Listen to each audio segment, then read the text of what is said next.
आप सभी के माध्यम से मैं समग्र जनमानस को यही बताना चाहता हूं कि आज यहाँ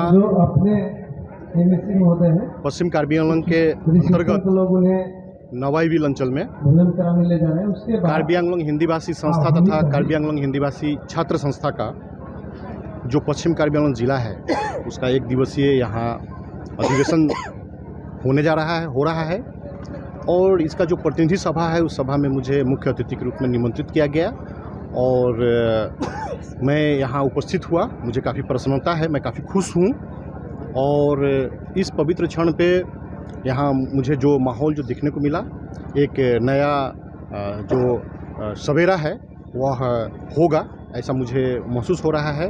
और यहाँ हिंदी भाषी समाज जो है कार्बी आंगलों में विशेषकर, तो कार्बी आंगलों में जो हिंदी भाषी समाज है जो लाखों की संख्या में है और जो अस्थायी रूप से यहाँ के नागरिक हैं, तो इन सभी के द्वारा सन 1992 में इस संगठन का जो है स्थापना हुआ था और तब का जो नेतृत्व था वह काफ़ी सक्षम और काफ़ी दूरदर्शी रहा था, जिसका नतीजा है कि आज 30 साल के उपरांत भी यह संगठन का जो झंडा जो है बुलंद है और इस संगठन का कार्य जो है आगे चल रहा है। और इस संगठन के माध्यम से न जाने कितने यहाँ ऐसे सामाजिक कार्य हुए हैं जिससे यहाँ का जो समाज है, जनमानस है, वह उपकृत हुआ है।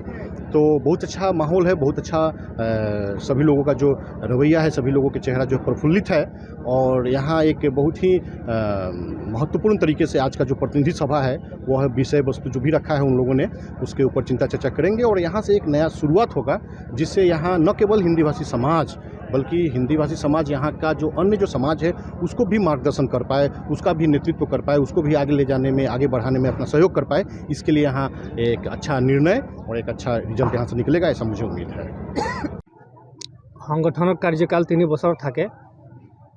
এই ক্রমে আমার কার্বি আংলং পশ্চিম কার্বি আংলং আমার জিলা সমিতির কার্বি আংলং হিন্দীভাষী সংস্থা আর ছাত্র সংস্থার চতুর্থ ত্রিবার্ষিক অভিবর্তন আজি আমি একদিনীয়া পাতিছোঁ। তাতে আমি পুৰণা কমিটিখনক লৈ পেলাই আৰু নতুন কমিটিৰ গঠন প্ৰক্ৰিয়ালৈকে আমাৰ অভিবৰ্তনখন হয়। ইয়াত বিভিন্ন মানে কাৰ্যসূচী পালন কৰা হয়। যেনেবা আমি ৰাতিপুৱা আপোনালোকে দেখিছে আমি প্ৰভাত ফেৰী যিহেতুকে আমি উলিয়াইছোঁ। তাৰপিছত আমাৰ শহীদ তৰ্পণ হয়। আমাৰ সমাজৰ যিবিলাক ব্যক্তিয়ে শহীদ হৈছে তেওঁলোকক মানে আমি লৈ পেলাই তেওঁলোকৰ হেৰিত আমি শহীদ তৰ্পণ পাতোঁ, সেইটো পাতিছোঁ। তাৰপিছত আমাৰ ৰেজিষ্ট্ৰেশ্যন হয়, আমাৰ ফ্লেগ হোষ্টিং হয়। ফ্লেগ হোষ্টিং আমি 2 সংগঠনৰে কৰোঁ। তাৰপিছত আমাৰ ৰেজিষ্ট্ৰেশ্যন হ'ব। ৰেজিষ্ট্ৰেশ্যনত আমাৰ গোটেই পশ্চিম কাৰ্বি আংলং জিলাৰ পৰা আমাৰ শাখা সমিতি থাকে।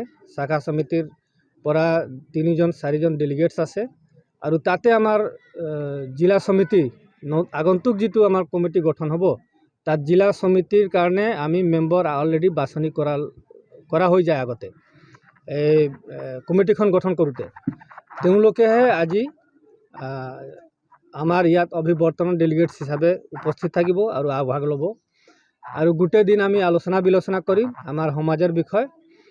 গোটেই দিন আলোচনা বিলোচনা কৰাৰ পিছত আমাৰ কাৰ্যসূচীটো অন্ত পৰিব আৰু আমি নতুন কমিটি গঠন কৰিম। নতুন কমিটি গঠন কৰি আজিৰ পৰা যিজন আমাৰ পশ্চিম কাৰ্বি আংলং জিলাৰ যি নতুন কমিটি হ'ব কাৰ্বি আংলং হিন্দী ভাষী সংস্থাৰ ছাত্ৰ সংস্থাৰ, তেওঁলোকে আজিৰ পৰা তেওঁলোকৰ দায়িত্ব অৰ্পণ কৰা হ'ব।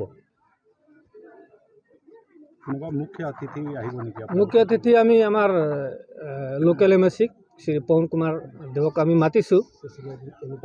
সেশ্যনত ইনগ্ৰেশ্যন কৰিব। তাৰপিছত আমাৰ ওপেন সেশ্যনৰ ব্যৱস্থা আমাৰ যাতে নাই, কাৰণ আমাৰ কিছুমান অসুবিধা আছে কাৰণে আমি ওপেন সেশ্যন কৰিব পৰা নাই। তেওঁ ইনগ্ৰেশ্যন কৰিব। তাৰপিছত আমাৰ যিবিলাক ডেলিগেটছ আহিব তেওঁলোকৰে কাম আৰু তেওঁলোকে বহি পেলাই আমি আলোচনা বিলোচনা কৰিম, তাত আৰু নাই। আৰু আমি অবজাৰ্ভাৰ মাতিছোঁ। অবজাৰ্ভাৰ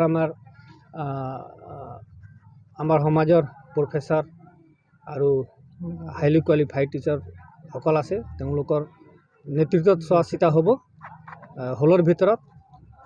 আৰু তেওঁলোকৰ নেতৃত্বতে মানে কাৰ্যকলাপবিলাক ষ্টাৰ্ট হ'ব।